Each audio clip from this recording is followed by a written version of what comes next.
Jinkia, you're not sharing sound, I think. Oh, Or is there no sound? let me just, no, there is There is, sound. right? Let me just replay that.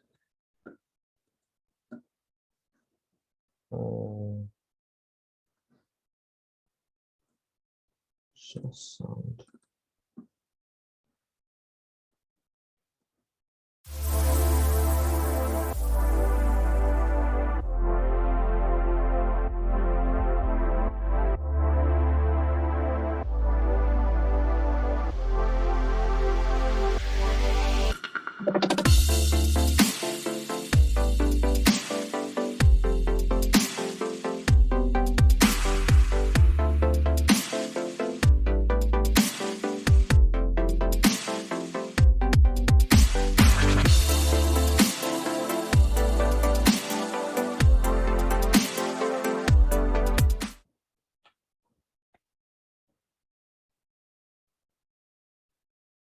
Yeah, so just wait for a few more minutes. Just wait for another 5 more minutes, see and wait for any last people who might want to enter before we begin this conference. Thank you to everyone who has taken the time to join us on this Friday evening. And we hope that the discussions that we have here will be engaging for everyone here, and we hope that we all get to have many takeaways from this particular workshop.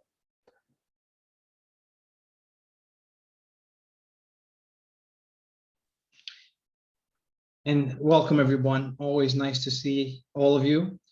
I'm Keith Carter, professor with the School of Computing, National University of Singapore, and director of the FinTech Lab and advisor to the FinTech Society. It's a Friday, and I hope that you're joining us in a relaxed chair and with some coffee or some snacks in front of you, perhaps even dinner. If it's great if you want to turn your cameras on and join us, so that we know that we're not just in front of a bunch of bots here. We always like to just check on that. So it'd be great to see your faces out there on a Friday afternoon.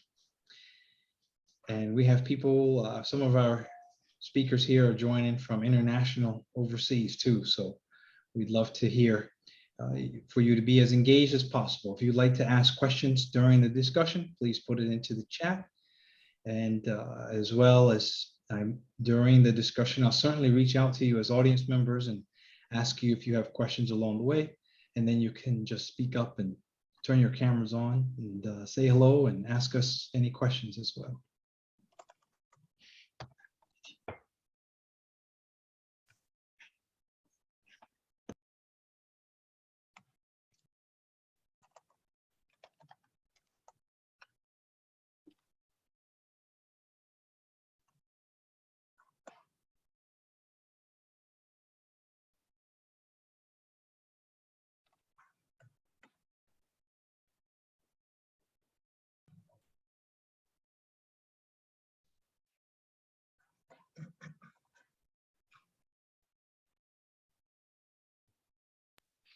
Wayne Hao, nice to see you. Thanks for coming in.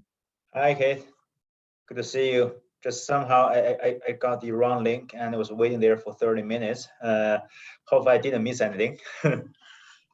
Not yet, just our introductions. Brian, why don't you send that background over to Wayne Hao so that way he has. I've already given it to him. Okay, great.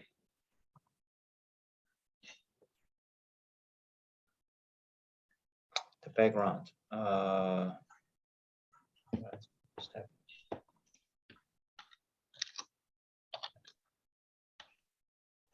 Is it in the chat or where? Yes, I sent it to you on the chat.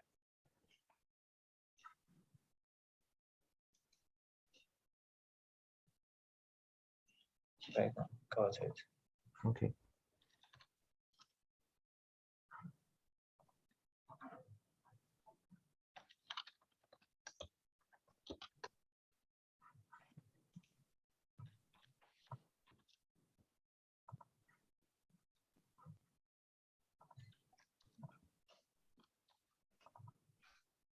Does that work?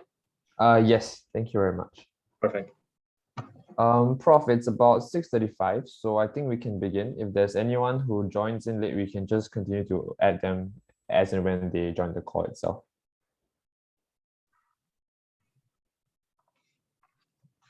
Sounds good.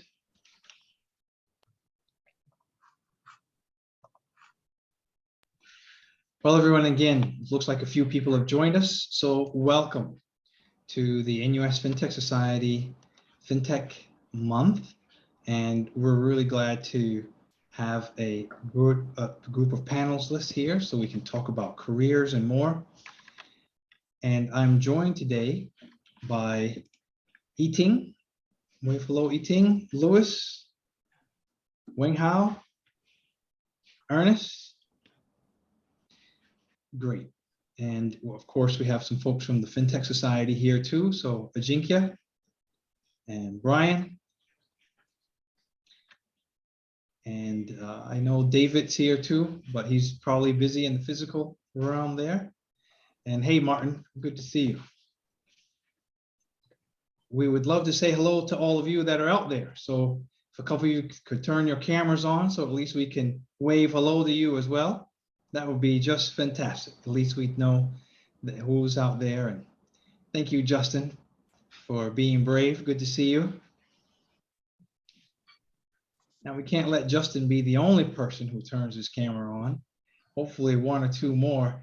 And I understand you might be fixing your hair or getting ready, but that's always nice to be able to say hello to you guys. And I see our co-president of the NUS Fintech Society, James, has joined the room too. Hello, James. Thanks a lot for coming in. I'm in the physical symposium now. Oh, fantastic. Okay. Well, with that, let's go through. Our agenda today is going to be from now until about 8 o'clock. And we're going to be talking through why fintech, the fintech job market, and some advice to undergraduates. And throughout, you can ask us questions. So if someone says something you're curious about or want to know more about their company, just put it into the chat here. And as well, I'll go out to the forum and just say, are there any questions you have? And if you do, just come on in and ask, and with your voice as well. That's perfectly fine. Let's start with some introductions though. Yiting, she's with C Money, has been in the banking industry for a good long time, but looks younger than I am, so that's not too bad either. And she's come over from the traditional banking world into the new banking world. It's going to be part of the digital bank that C is setting up as well.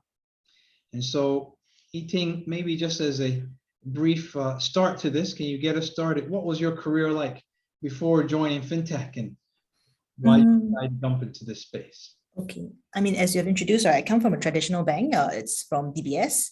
So my career, when I first started out my career, it was through the management associate program in the consumer banking division within DBS.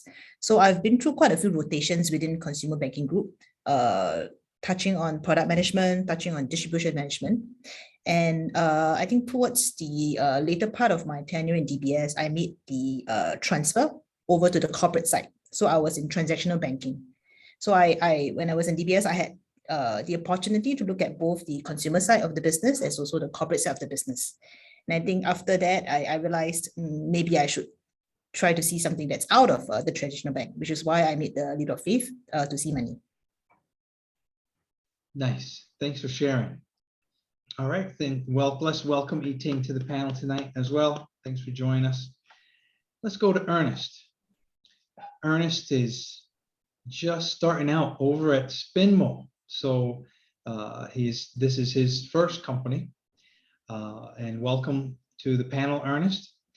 He's been working at startups for his career, if I can say that, and has an interesting role at Spinmo he was just telling us about. So if I could turn to you, Ernest, and just ask, you know, as you were considering coming out into this role, what made you think of going into fintech versus maybe more traditional companies along the way? Thanks, bro. Hey, everyone. My name's Ernest. And yeah, Prof is right. So this is my first job, right? First job in my career.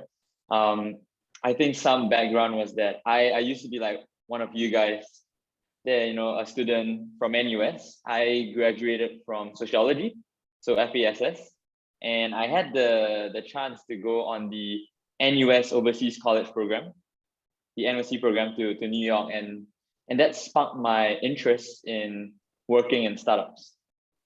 How I decided to go to fintech was actually I really wanted to work in a fast-growing startup instead of a more traditional company. And the reason was because I enjoyed the fast growth, the impact I could make, and the autonomy that my bosses would entrust me with, compared to a slightly more structured organization where you're a bit more siloed. The industry at that time didn't really matter for me. What mattered more was that I liked the company, I liked the team, I liked the founders, and that's how I ended up in fintech. Okay, thank you. And I like how you talked about the people dynamic, the team, the founders are a key part of this. Great. Let's go over to Lewis. And Lewis, investment manager, working at Helicap, and has been helping with business fundraising and more. And he's joining us from France just before lunchtime. I hope, don't worry, Lewis, it's okay if you want to take a bite of a burger or something while you're over there. But Lewis. That's fine, that's fine. Yeah, bonjour everyone. I'm Louis. Very nice to see everybody here. So yes, a few years ago I was sitting at your place, being also a student, wondering what I could do after my graduation. Today I'm working as an investment manager at Helicap. So we are a fintech trying to give access to private investment opportunities to institutional investors, but also high net worth individuals.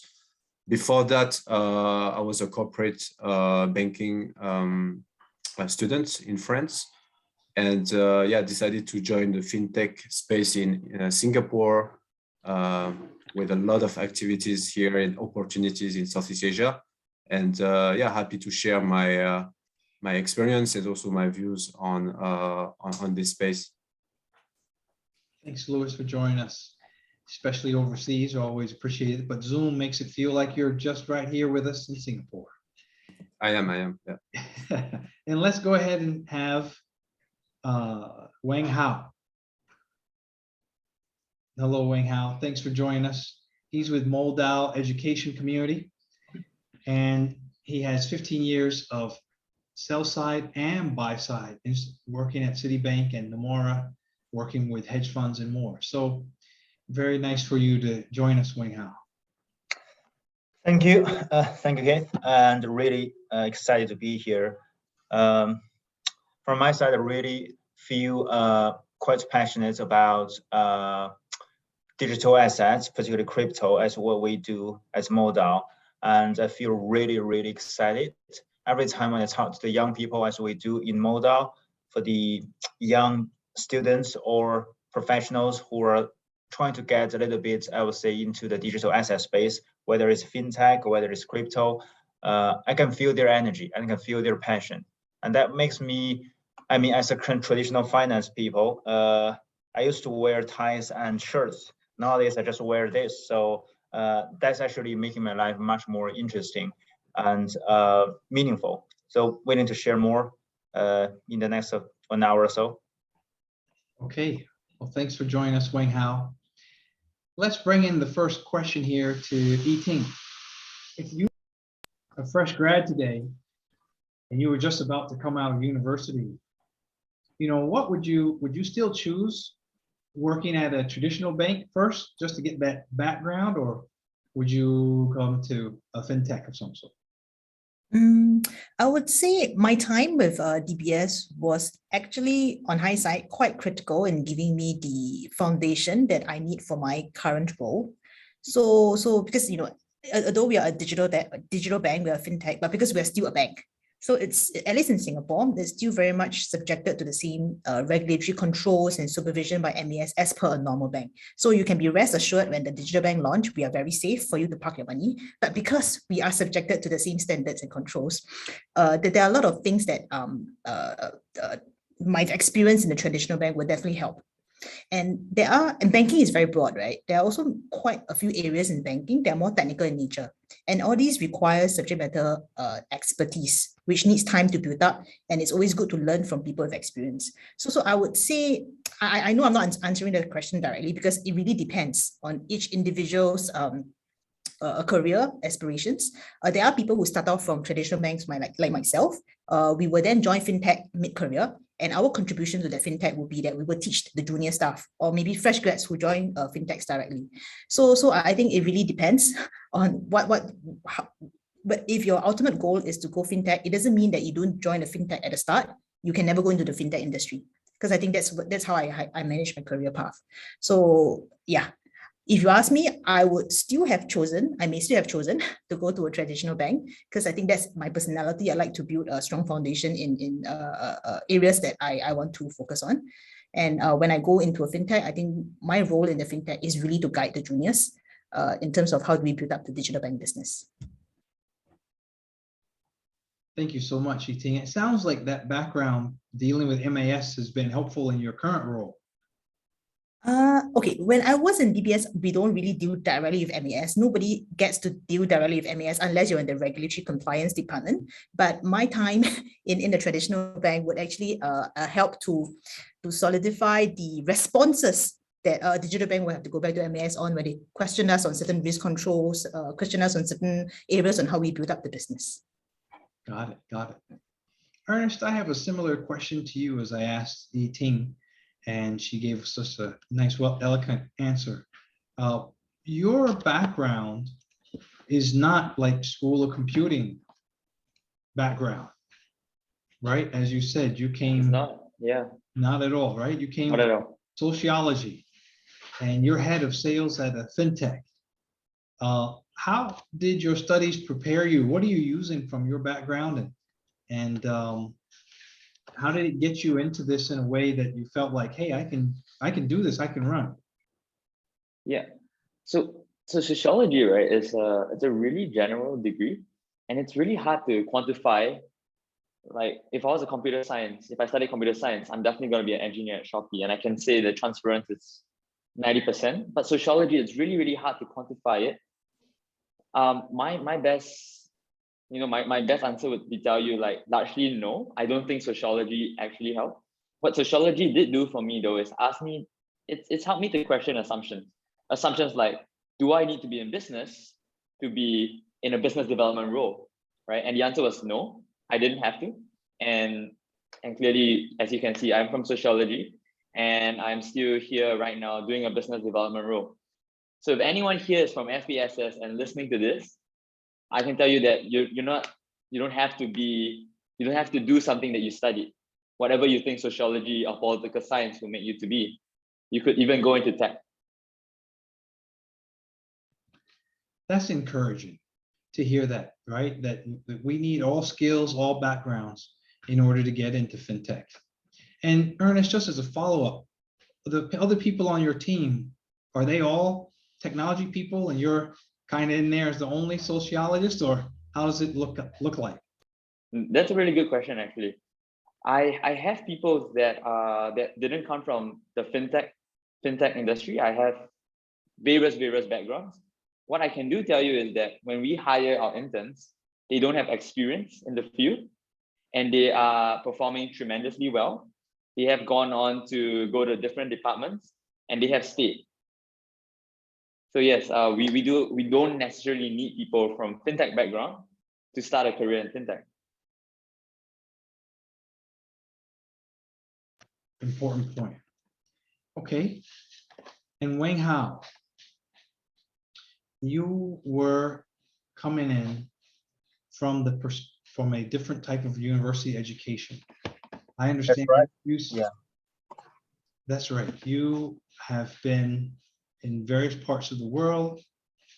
Can you tell us a little bit about because you speak 3 different languages, English, Mandarin, Japanese as well. Yeah. So what has it been like in your journey into the Moldau education community? Right. That's quite a bit of story. I mean, I wouldn't anticipate anything like that a year ago. As I was probably still doing hedge fund and family office, so my day activity would be kind of trading and portfolio management. You can think about I'll be very closely looking at the stock markets, the fixed income, real estate, etc. Talking to most of the Wall Street banks. I mean, there's essentially, I would call it 0% of fintech relating to my career at that time. But just in the last 12 months, I think my personal, both in terms of the awareness as well as my understanding about the world has changed quite a bit. It started from just a coffee break with my friend. We were discussing what's interesting about investment opportunities. And he was mentioning something about Bitcoin. That started the whole journey about we pull out the money to talk to a lot of the project owners in both Singapore and overseas. We have looked at 30 projects, and they also started of our putting millions of dollars of our own capital into different funds, just to give a try into how it actually works. So that's what my journey actually gets into. And what's more interesting is that as a very conservative, traditional finance person, at least from my background, I have plenty of questions. It's over 100 when I ask all the people which I can meet, I trust, and I think they're legit. The answers are not perfect, but gradually I find my own way of understanding how that works, why people are moving into that. So I started to basically trying to make that journey easier for others. So I started my education, I would say, adventure, which where the Moldau comes to, I would say in the last 4 to 6 months. And that's where we're trying to help all the people who have passions into blockchains get a slightly smooth journey and transition. In terms of your work, yeah, you said that you got money together, right? You had to raise funds. Can you tell us a little bit about that journey? Okay, I didn't raise funds. It's just myself and 2 other 3 partners together. We put our own money together. So we don't need to get either license or whatever. Just we trust each other, and we make decisions on a kind of more consensus basis. We think something interesting, and we put, yeah. Okay, so you've just been bootstrapping it.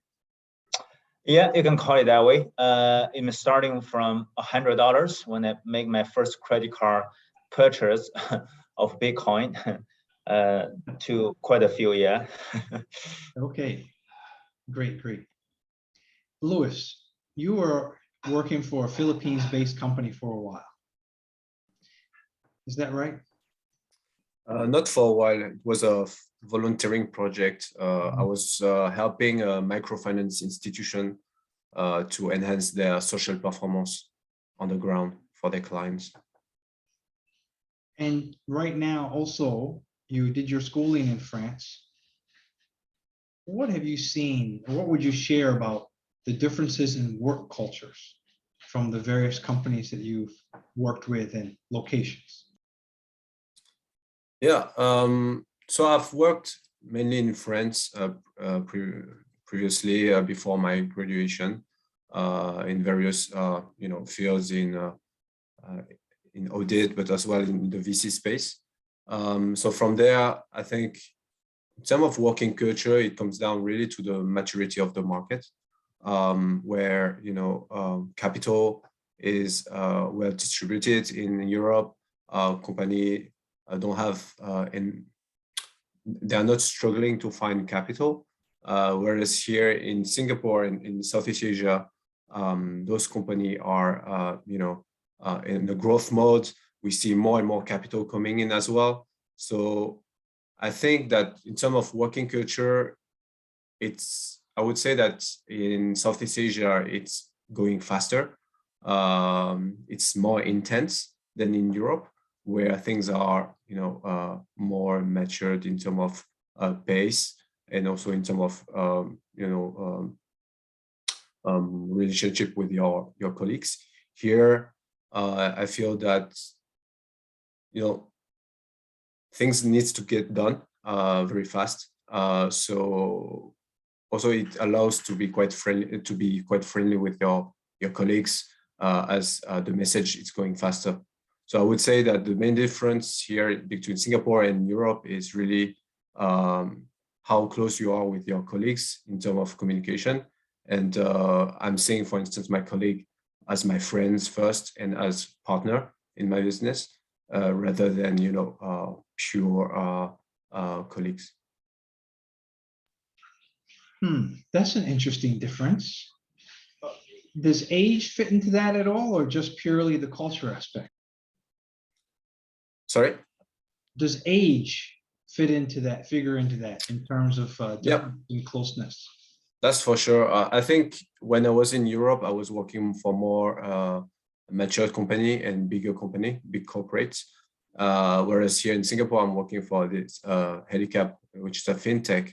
And I think the size of the firm is playing a huge role to the culture within the firm.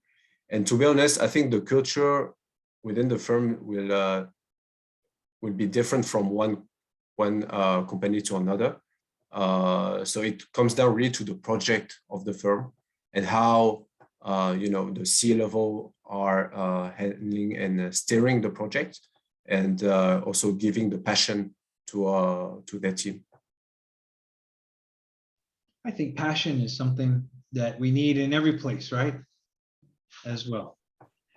So let's move into the job market overview. What are the key differences, and I think only a couple of you can answer this, between a job in fintech and a traditional finance job? Who would like to take that? I guess I can take that first. So if you are comparing a traditional bank from a fintech, I think a few things in terms of the differences, which I think Louis have mentioned, right?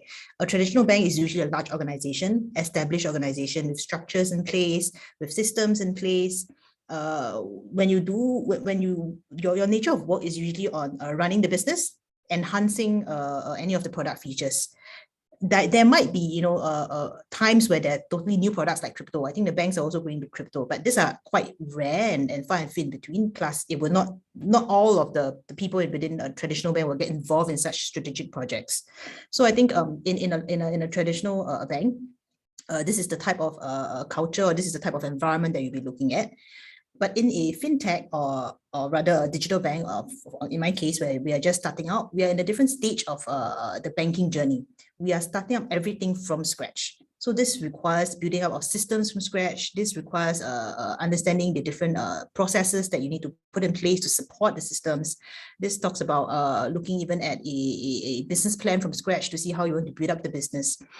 So while it's very exciting in the sense that you get a blank page to create, I think it is also quite scary, because you are supposed to create something out of nothing instead of just leveraging on something that's existing and then try to build it up. So it's a different kind of mentality and a kind of resiliency you need to have, because you are making really, really important decisions that's going to impact the future of the bank that you're building. So that's one. And the other thing is that in a traditional bank, there is always subject matter expertise for you to fall back on. You make decisions based on, you have people that you can actually check back on to say that, is this correct? You also have a lot of history, track record to base new decisions on. So there are a little bit more data points, a little bit more knowledge, expertise for you to validate some of your decisions. But in a startup, in a digital bank, you do not have that much resources, and you do not have any of this historical track record. So a lot of the decision making is really based on common sense, logical thinking, and also you need to make more effort to understand your market and your customers. So I think the decision-making process is also very, very, very much different. Instead of falling back on historical, you have to fall back on what you feel the future will be. And I think in terms of career progression and also, I guess, how structured your scope of work is also very different. In a bank, it's very clear and also very specialized. Everybody gets their own roles. The roles and responsibilities won't evolve, won't change. I mean, when you enter a job, this is what you are there for, and this is the role of the department. This is what you do. But actually, in a new digital bank startup, you have to expect ambiguity and also a fluidity of your roles and responsibilities. It can change because the team is lean. Sometimes you are hired in for a role, but you will be doing 2 other roles job. That's right. Anything, yes. Right? Yep. No, but I guess some people like it, and we do see quite a bit of young people who enjoys that broad-based generalist knowledge that they can get by dabbling in a lot of different areas. Then they decide on which is the area they like, and then they can focus on the area. But not everybody can really take it, because some people the adaptability, the resourcefulness, you need to be able to move very fast. So I think that's the difference that I've personally experienced between a traditional bank's job as well as a digital bank's job. Got it. Okay. So key points there around, that knowledge base that you have in a traditional organization, so much subject matter expertise, whereas with a startup, you're kind of building it, learning it, challenging it, even challenging the knowledge base sometimes in a sense. Yep.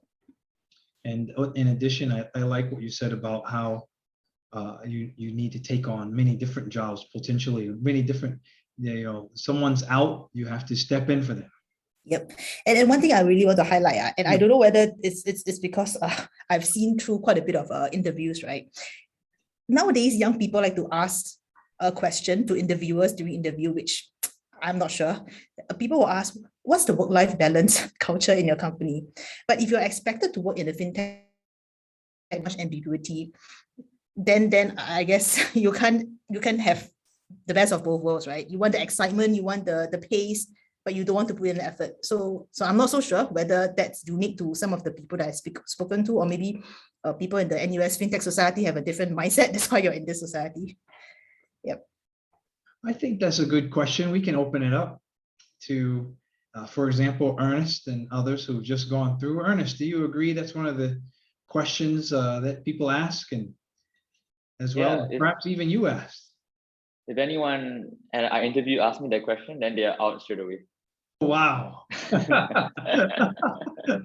No, but I'm kidding. But I think to echo Yifeng's point, I think she said it very rightly that in a fintech company there is a lot of ambiguity, and many times you are required to wear multiple hats. What we do at Spenmo is that we set the expectations very, very clearly, even before they join the company. At the interview, we make sure that they know that this is what they're signing up for. And if they're not excited by it, then we might not be the right place for them. But if someone says that, hey, I could come into Spenmo and I could solve many, many more problems, and they're excited by that, I think that's a really good sign that this could be a very good fit for us to look at, to hire them. So yeah. Yeah, interesting. And I like your very direct answer. You're not coming in potentially. Interesting. Yeah. I mean, if you want stability, you go join DBS or CBC. But if you want excitement in your 20s, then Spenmo is the place for you, and I can definitely provide that. Eating. Wait a second. Let's. Is it true that DBS? You can have work-life balance. Everything's kind of quiet and peaceful. Okay, to be honest, I don't think work-life balance is something that is company specific. It all depends on the individual.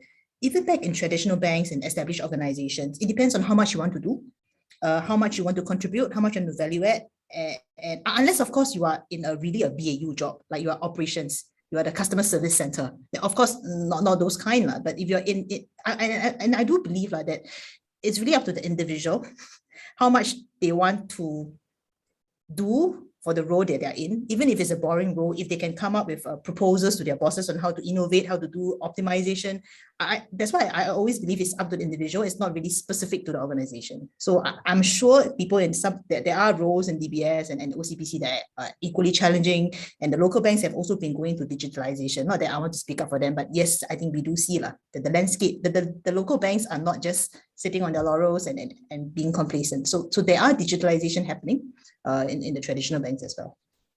I think that's like, I mean, just a counter rebuttal, right? To add in like more perspective, right? And to play the devil's advocate, I think Ethan takes a very optimistic view of how the banks are.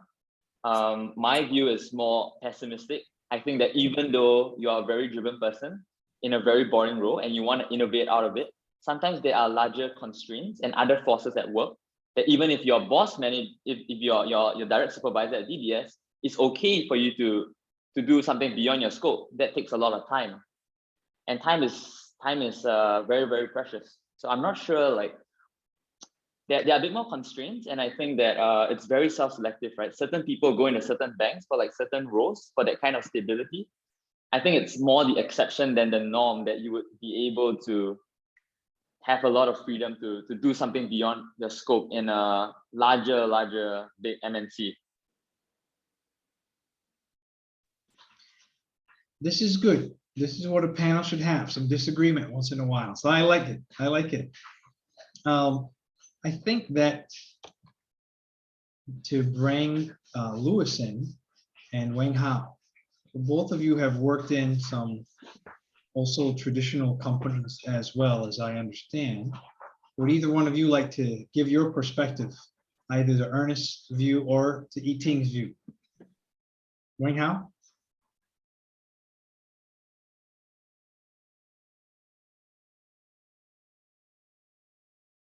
You're on mute there.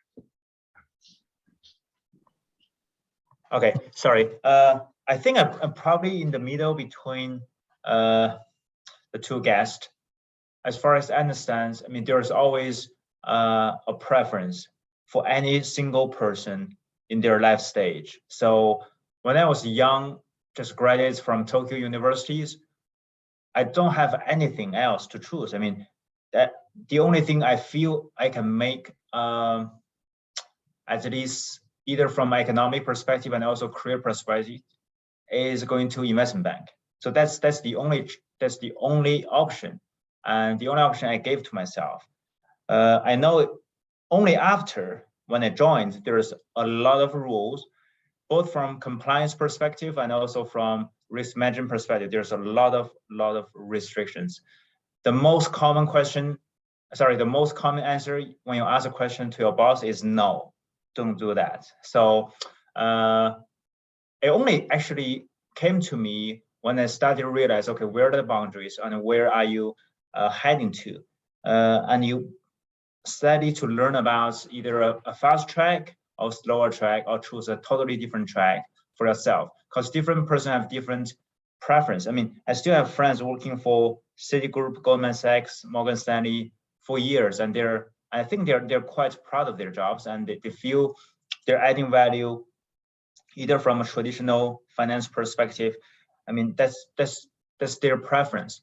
And particularly when you get to your 30, 40, I would say, years old, you're thinking about the family, you're thinking about your children. How could your change in terms of career could actually positive and negatively impact them? So that's all the, I would say that's all the considerations. I wouldn't call one way or the other is perfect.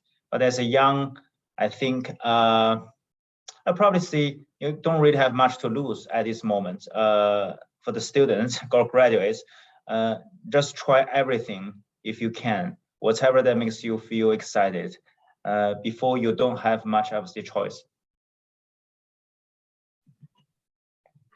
Thank you for that. And I like how you said that no is the most common answer. Oh, does that mean that Ernest Spinmo is they're more likely to give a yes when people come in and ask? That actually was the case, I think, when I first started out. And since then, actually, Spenmo have grown. I joined the company since they had, say, 5 employees.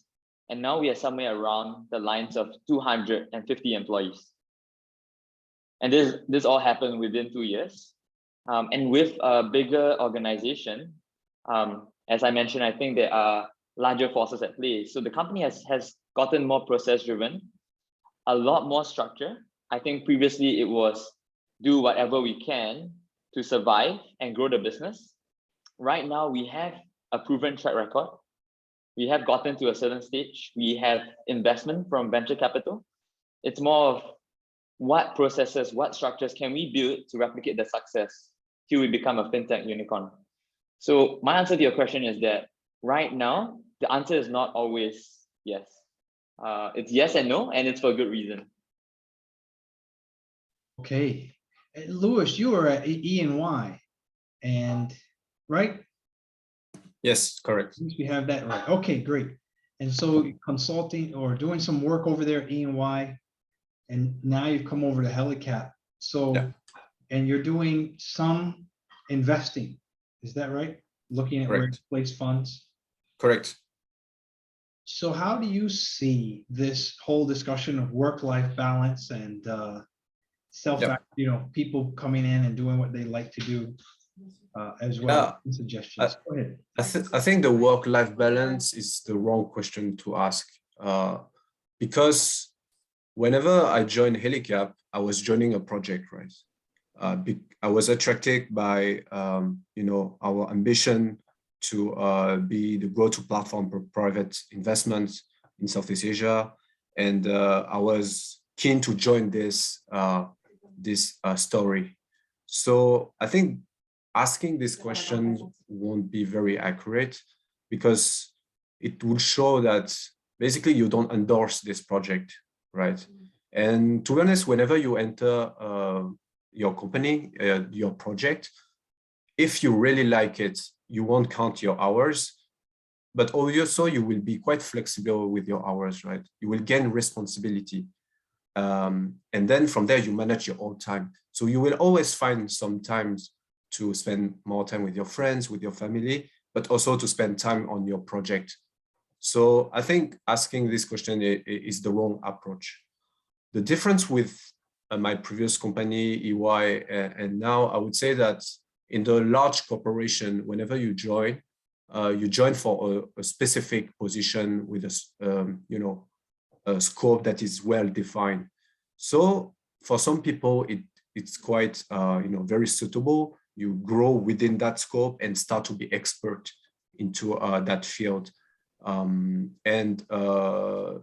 Sometimes working for a good company, a big company, is always good for the name also and the credibility that you bring to your resume. But differently, when you join a fintech, you are joining a project, and from there, your position could be whatever. You join the company, you build things from scratch, as I think mentioned. And from there, basically, you can do a lot of things that are very different from your original curriculum, right? And that's the reason why also the skills that are required whenever you join a fintech or a startup or growth company is very different from a large corporation, where soft skills have a bigger place and more important place to play, where critical thinking, flexibility in terms of thinking, staying nimble all the time and trying to listen to the market is a key,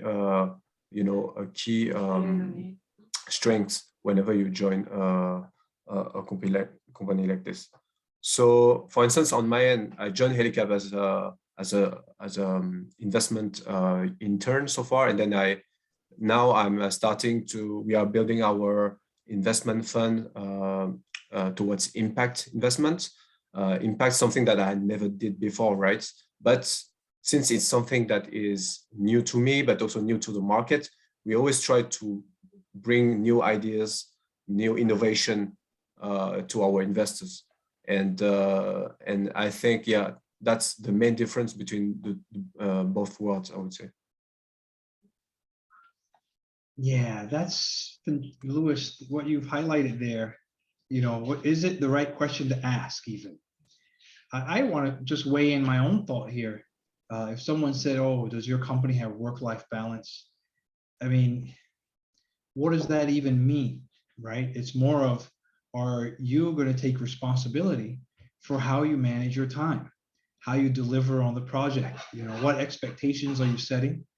And are you meeting and exceeding your expectations? So it's a mixture of communication, planning, figuring out what resources you need, and so forth. There's a bit of maturity that needs to be there so that you don't ask this type of interesting question. And at Ernst Young and Accenture, where I came from, time is of the essence. You've got to get everything done, right? You've got the death march, projects are due, let's go. Or, you know, so there's, what is work-life balance? It's is a question that sometimes we would ask. So if we go further into this, and let's take a look at advice for those aspiring to jump into fintech. Again, for anyone to open, where would you start looking for resources or guides or support to jump into a fintech role at a company? Is it as straightforward as going on LinkedIn and looking at some jobs, or would you prefer to go to some meetups first and build a network? So what advice would you provide?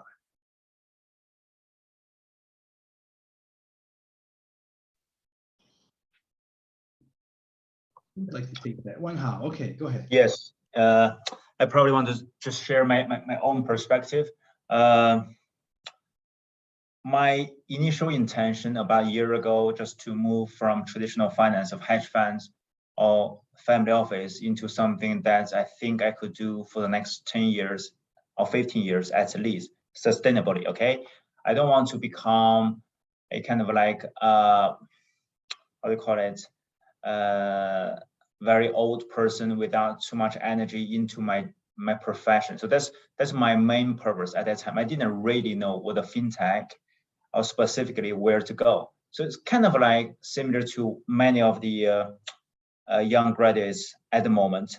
So what I can suggest is use whatever you can, get on social media, follow those who you think would be interesting, follow them on Twitter, LinkedIn, and see their posts, trying to read as much as you can, and before you can have any connections, either offline or even online with them. If you, I mean, you know, many of the VIPs or whatever the key persons at the fintech companies, whatever their sub industry is, they're super busy, right? But they always need something. No matter how senior levels, how many resources they have internally or externally, they always need something. So trying to see through following them on social media, what could actually be some value adds from you as a student or young professional could give to them, or even you read some of their books, you read some of their long blogs, etc. Whatever you think they may have not really that interesting or some incorrect findings. That could be a really, I think, a trigger for them to reply to you and get connected. And then, I mean, everything needs, it's not just like effort. I think it needs a little bit of passion.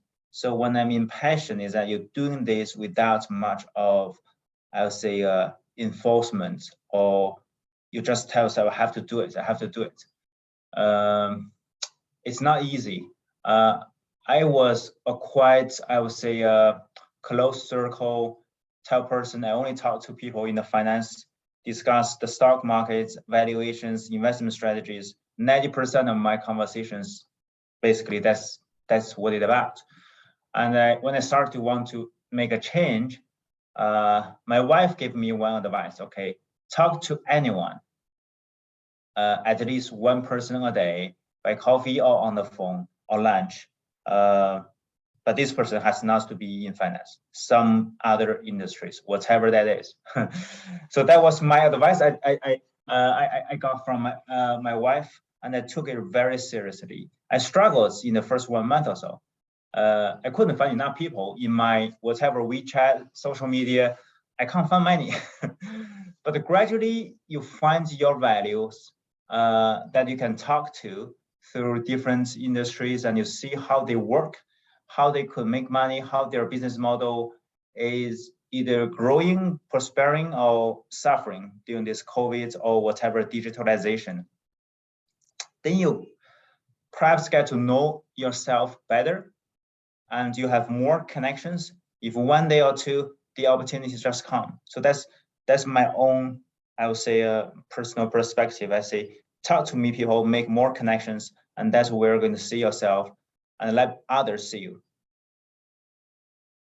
Love it, love it. And that echoes what one of the famous Hong Kong real estate moguls said. He started off just on the junks, working and fishing, supporting the boats. And he said, every month I need to meet someone who was a level higher than me. And so he just started to build his network like that until he became a real estate tycoon. So great advice, Wenhao. Thank you. Okay. How others? Let's go around the room. Louis. Yeah, I think I agree with Wenhao. I think it doesn't matter the channel to discuss with, the company. Today we have the chance to have leaders that are very easily contactable on social media, and also we have the chance that they are sharing their views on those networks. So I think as long as you are showing some interest into the company, real interest on the industry, the fintechs will always welcome you and discuss with you. So I wouldn't advise people to contact, the fintechs or the company just for the sake of having an internship or, a job, but starting the conversation on the trends, starting the conversation on a market and sharing, knowledge. And from there, of course, it would end to a certain opportunity if there's a fit, right? But I think the worst thing is to see someone coming just asking for, a job or just an internship without having without showing the real interest for it. So critical is getting that interest, learning the interest, getting the interest further. And Correct. Eating. Maybe I will go about it to answer this question in a very practical approach, because to be honest, fintechs are always short of talents.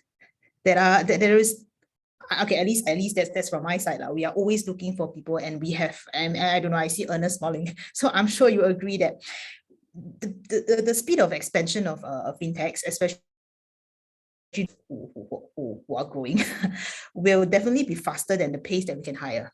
So we are always on the lookout for good people. So I would say, and the thing is, when we do search, we do look at people or people who have gone through internship with us as the first pool, because these are tried and tested pool of talents, whether they fit the culture or not. Because in terms of fintech hiring, while intelligence and results are, of course, hygiene factors that we will evaluate, cultural fit is also very important, because I think we mentioned a bit earlier, right, that the fast pace, the intensity, the demands of the job is not something that everybody can fit in naturally. So actually culture fit is something that we will look for. So which is why internships are sometimes good assessment of those who will be a bit more inclined to continue as a full-time job, because they are used to the pace, the society, to the culture. So I think internships is one. The other thing would be maybe you will need to be a bit more hardworking in maintaining your LinkedIn profile, in showcasing a bit more of your exposure, what your experience, your thoughts on the LinkedIn profile, because that's where most of the HR of fintechs will reach out to do a search on the candidates. So I think these are just two practical ways lah. I wouldn't know if it would be effective if you ping the CEO of a fintech to chat about this, the industry, whether that would be very effective, because the CEOs will be very busy.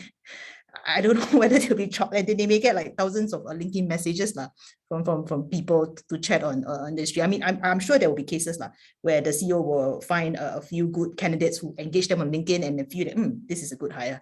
But yeah, so this is just my 2 cents.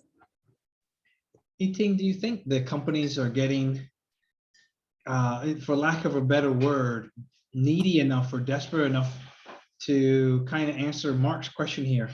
Would they bring a year one student on? And I want to go a little bit bolder. He said for an internship, but would they actually bring a year one student on full time? You know, so intense, they're really talented. Would you try to tempt someone out of school? When you said bring on a year one student full time, wouldn't the year one student be studying? They might want to leave. I keep hearing that from students. Should we stay in school, or should we go and do a startup and get equity and, you know, fly? So you mean they don't want to graduate? They want to halfway through study switch to a startup? Is that a question? That's right. This is a personal opinion, not representing my company. I still believe that the education in university, right, the education system is useful in help to training thought process, in getting yourself exposed to various topics. Because learning is still very critical, right? You may want to do a fintech, but I think university trains a different type of critical thinking, exposure to different areas. You try out different things. It's also where you start to build your network. I don't know, it's my personal view. I wouldn't, but of course, there are people like, you're talking about like Facebook, you know, the founders, or Microsoft or Bill Gates, but those are far and few in between, right? We, as a practical Singaporean, I would really advise to not quit NUS. I'll go on record of saying, please stay in NUS as well to complete your job and career before you go into the whole job career market, finish up your degree. But Ernest, of course, has shared a completely different perspective. Ernest, go ahead. I think, right now, degrees are overrated. We have like so many talented interns. They come in without any technical experience in a commercial role, year one actually, and we want to offer them. We tell them to drop out of school, and we'll hire them full time at a full timer's pay. And frankly speaking, I think a lot of, I think Yiting has a point in saying like, hey, the structures that school teaches you are valuable, but the skills you learn on a job is so different. You would probably, people who are working would probably say that, hey, you know, like, I wish they taught me this in school, or they never taught me this in school. One good thing about being in NUS though, I think, besides the fact that it gives you a degree to fall back on if you are going on the like public sector, I think it's that NUS really gives you, if you guys want to stay in NUS, I think it gives you a lot of chance, it gives you a lot of opportunity to build up your social capital, to meet a lot of different people. Like, you guys are in this event because you're in NUS, and you guys probably have a lot more access to this event than say someone that was in SIM, RMIT, for example. They probably not even know about this. Interested in fintech, you know. I'm just making some assumptions here, but the fact that you guys are in NUS, I think there's a lot to leverage on. But I think that quitting school right now, because you found something that really works for you, and if you know you're going to go down that path, then you should do it. I like this bold discussion. Thanks, Ernest, for weighing in on that too. Weng Hao, you have this education side going on as well. What would you share?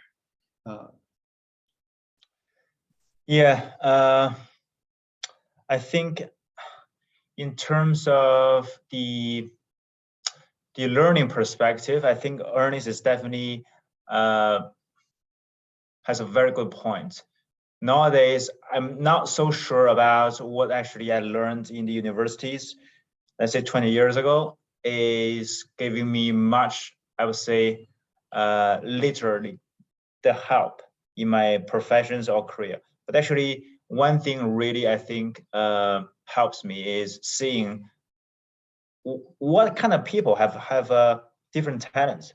You start to see the diversifications of different people from different cultures, the languages, etc., and how they could do things very, very quickly in an amazing, efficient way than what you normally do, whether it's in just solving a computer program or learning a new skill, etc. So that gives you kind of like how you could well position yourself, know well about what you could do, what's the best for you.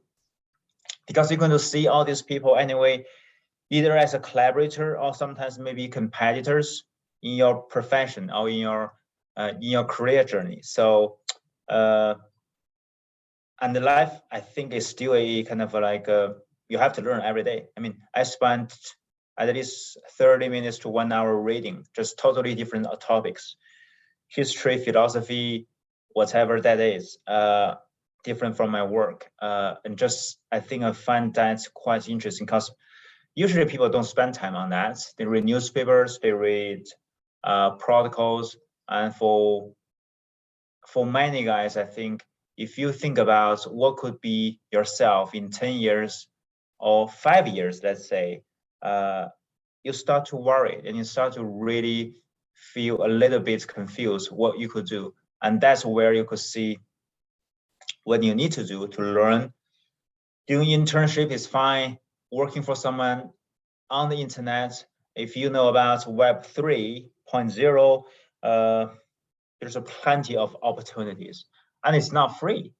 You could make a lot of money, way more than a full-time job you could think about. And there's nothing you would even ask about work-life balance, because work is life, life is work. Yeah. So I mean, that's my kind of like extreme. I mean, that's what actually makes me feel passionate. Every day I woke up at 5:30 or 5 o'clock. I feel I could jump from my bed. I mean, it's all dark, and everybody else was sleeping. And why I could do that for the past 2 years is I know what I'm going to do after I wake up.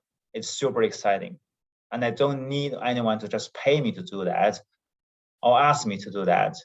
It's kind of like I want to do that. Yeah. Nice. Sounds like you have a passion. I like it for what you're doing, and everyone has. Yeah.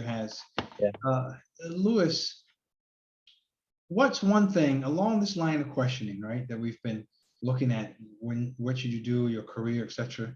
What's one thing you would have done more of in your career so far, and one thing perhaps you would have done differently? I mean, could have done more. I think we can always do more in everything. I think there's a lot of things I would have wished to do more. I think something that I wish I can do more is spending time reading about other markets, other industries, and spending time meeting people from this industry, as Wang Hao mentioned. I think it's quite important to always listen to what is going on around you, not only on your field, but also outside. Things that I would done differently, I think not really, because I think it doesn't, it's not very useful to regret what you have done. And it's always good to, think about how I can do things differently in the future, and what are the next decisions that I'm going to take based on all the knowledge that I acquired so far and my experience. So I wouldn't change anything from my past, I would say, but more about, okay, what maybe I want to do more and try to do it better, and also try to take the right decision. Great. So key. And let me push that question over to Yiting. Anything as you look back over your career, you might have done more of or differently? Like what Louis mentioned, right? I think it's important not to regret. So I mean, there are times when I may wonder what I would have done if I've made a different decision. But I think it's important to not regret any of your decisions, because everything that you have done every decision you have made in the past makes up where you are today. So I am happy at where my career is today. So I wouldn't have changed anything. I have made a decision, in my past career choices lah. Yeah. I don't know whether that answers your question. That does. Very philosophical, but very important too. Very realistic. Looks like Mark has another question here. And by the way, the floor is open. Anyone who's here with us still, you're welcome to ask a question if you'd like to come off mute, turn on your camera, you can join us here as well. Mark has asked a question, Fabian too. So let's look at Fabian. Fabian said, is honors degree very important? Let me go, Louis, because you went to E&Y. I know they might be a little bit picky depending on what type of letters and things are on your degree, right? So Louis, your thoughts? Sorry, I didn't get the questions. Could you repeat? He said that for honors degree or not honors degree, important.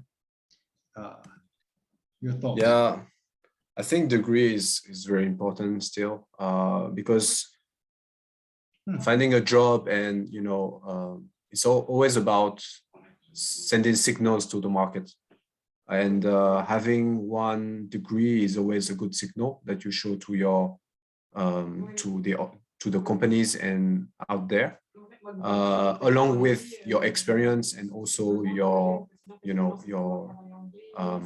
personal, I would say, hobbies, etc. I think that's coming back to our discussion previously on should we drop out at year one. I think schools are giving also a lot of opportunities in terms of taking internships and trying. And also for a lot of people, especially whenever you are like 20 years old or even 18 years old, you have the time to think about what you want to do. And of course, if, and I guess Ernest, you really knew that you wanted to do that very early stage, right? So yeah, I think whenever you really know what you want to do, just go for it and don't be scared.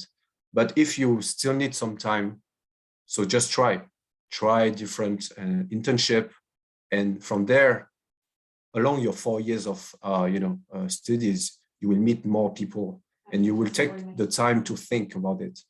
So whenever you graduate, you are ready to take the big step to start your career. So I think that's sometimes taking time is good as well, and not to rush. I know that life is short, but yeah, I think better take time and take the right decision rather than rush, in my opinion.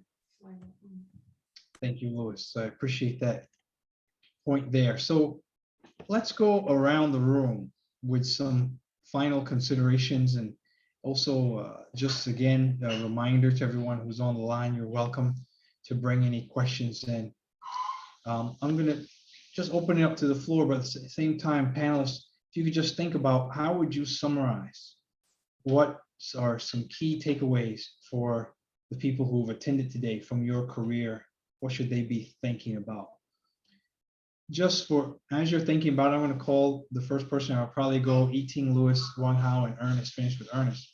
But folks out in the audience, any key question, any burning question on your minds here that you'd like to bring in?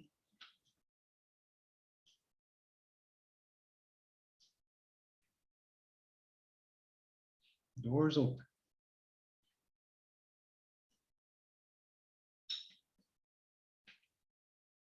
Okay, let's go around the room.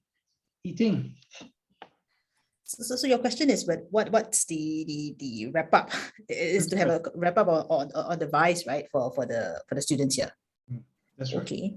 So I guess to sum up, it's really try. I mean, you are a student now. This is the best time in your life to try and different things. It's also the best time for you to make mistakes because you learn from mistakes. Because when you come off into the working force, I think mistakes are not as tolerant as when you are a student. Even in internships, I think it doesn't matter. It's really just to go for as many internships as possible. Because right now, when we review resumes of graduates, wow, the number of internships that they do even during their school time is impressive. So I think the resume that we review actually shows a few things. The fact that you stay true, I mean, no offense, but the fact that you managed to stay true your entire education, university education, does show a certain resilience and does show certain characteristics that fintechs do value. Because having that 4 years of education or 3 years of education and getting an honors degree and putting in the effort to study, I think shows certain characteristics that some of the fintechs, I'm not saying all, some of the fintechs do value. And also the fact that you go through different internships also shows certain characteristics and certain personas that different fintechs may value. So I think my advice is that cross-faculty modules, try out different disciplinary modules. I am an NUS alumni, so I do know that NUS has quite a lot of efforts in your residential colleges, I don't know, a lot of new things have happened since I graduated. So I don't think the local universities are any worse off in terms of giving the students exposure to new areas as opposed to just quitting and going to a fintech. That's one. I think try out more internships because I think those will be useful in helping you ascertain whether you like certain things. So I think your university life is really for you to try to see what you like and what you don't like. Because once you go into a full-time, it's also not good for you to keep switching careers in the workforce, because then this will have certain indications to the next hirer that you don't know what you want. So I think this is my advice. As long as you're in the study period, just make sure that you try as many things and keep an open mind. Okay, thanks, Eting. Key point, finish. And so, Louis, go ahead. Yeah. I think my key advice for the audience today would be to always try to be quite different from the others. Try to highlight what makes you different from the others. Sometimes the market can be quite competitive. I mean, my studies are more on corporate finance, so all my friends wanted to do investment banking 2 years, back in the days. And it was, it's something very competitive. So you will be competing over, skill set that people would have more than you. So try to, instead of it, try to highlight what makes you different. So for that, you need to think about yourself also, understanding what you like, what you don't like, but also understanding your key strengths. My second advice would be also to do things because you really want to do it and not follow, what people think is good for you. Sometimes, especially people that are on the market for a long time would have certain views on, especially I heard often, oh, you should go on the MNC first, stay there for, 3-5 years, and then you switch to startups. I don't agree with that. I think that if you want to do startups, just go for it now and do things because you like it and not because people are telling you it's good. Because you will lose time and you won't be happy, and at the end of the day, not non-performant. So yeah, that's what I would say. Thank you, Louis. Don't necessarily follow what the crowd is telling you to do. Follow your heart, understand. And of course, it takes a little bit of time to figure that part out. Louis, are you going to say something? Yes, and because there's too many people anyway, if you follow all the crowd. So it will be very competitive. So try to be smarter than the rest and go another route if you can. Yeah. Wang Hao, over to you. Sure, thank you. I think really I have three messages for anyone who may feel that could help them. Number one is know yourself. Know yourself is actually not really an easy job. If you really just kind of like a typical, very all A+ students in your university or throughout your academic years, because sometimes you're just basically have to focus on the exams, focus on the academic scores, everything. You're probably not so sure about what you really are good at and what really you're interested at. So I think know yourself is something that you're trying to just get any feedback. You do something out of your comfortable zone, and yourself can know it, and someone else can give you feedback. Second, I will call it skin in the game. What I think is mentioned by Tamil, who is wrote a book on that. Really, you want to put some kind of a personal stake, whether it's a financial stake or anything, or time or resources, whatever reputations into that you really try and see how it works or it doesn't work. Anyway, you don't really get regret. So I think that's the point. Try different stuff with your personal stake in it. Number 3, gradually I would advise you to build your social reputation. It's kind of like a little bit controversy for many of the large banks, particularly the traditional finance. They don't really want to disclose much or use social media to promote or I would say distribute informations. They are for their, I would say, compliance and risk measures.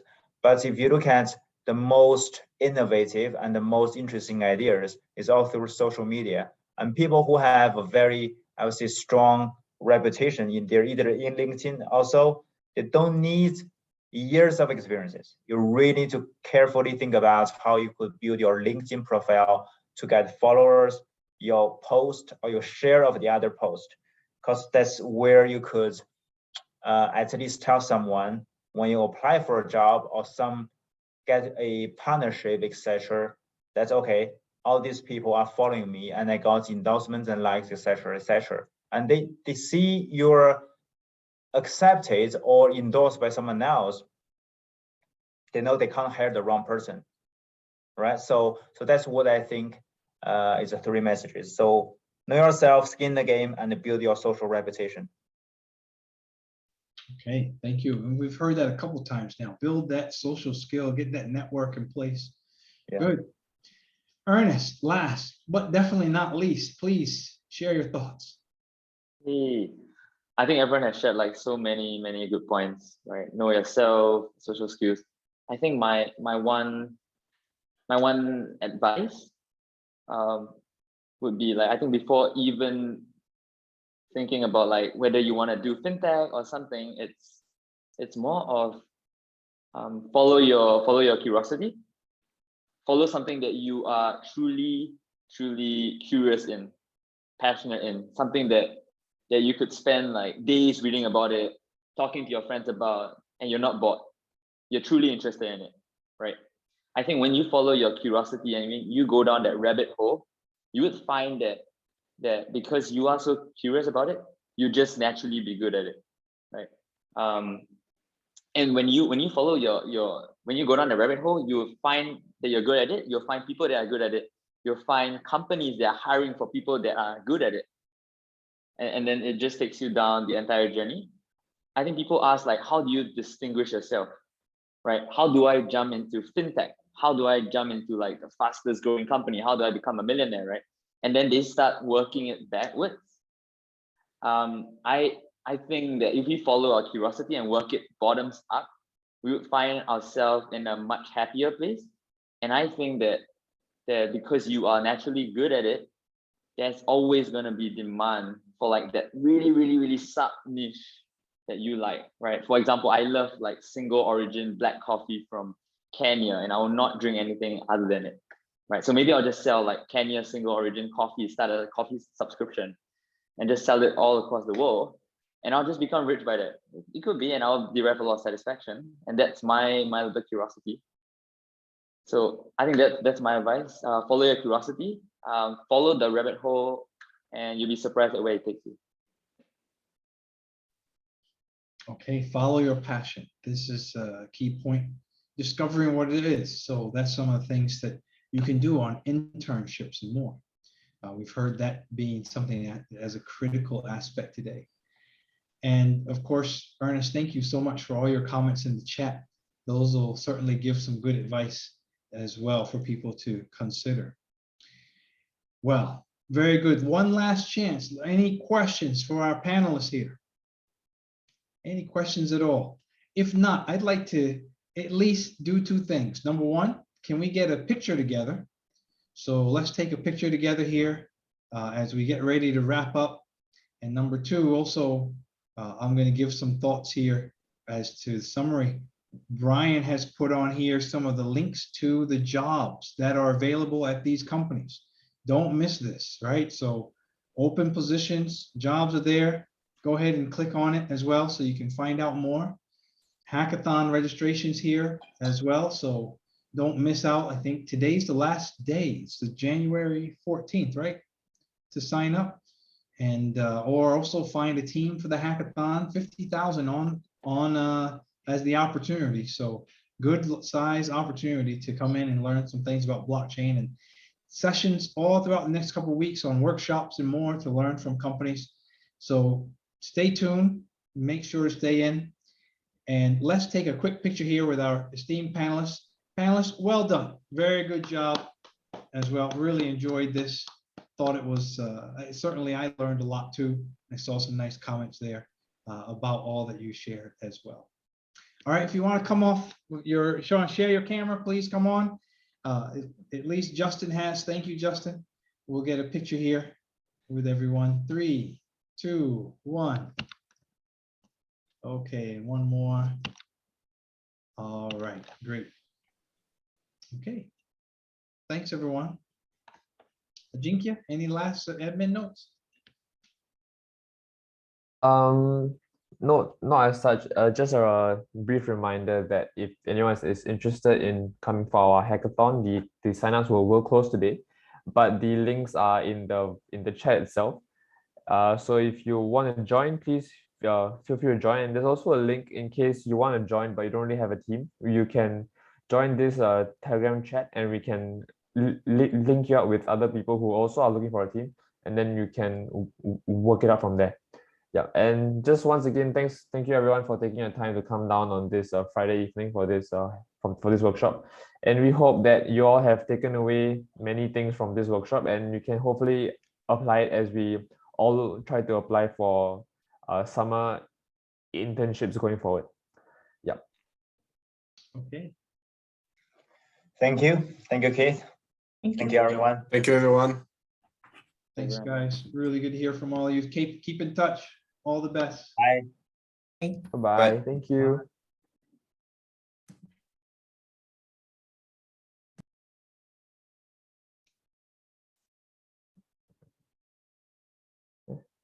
Who's Kenman, are you online? Yeah, hi. Yeah, I think can end the call for all.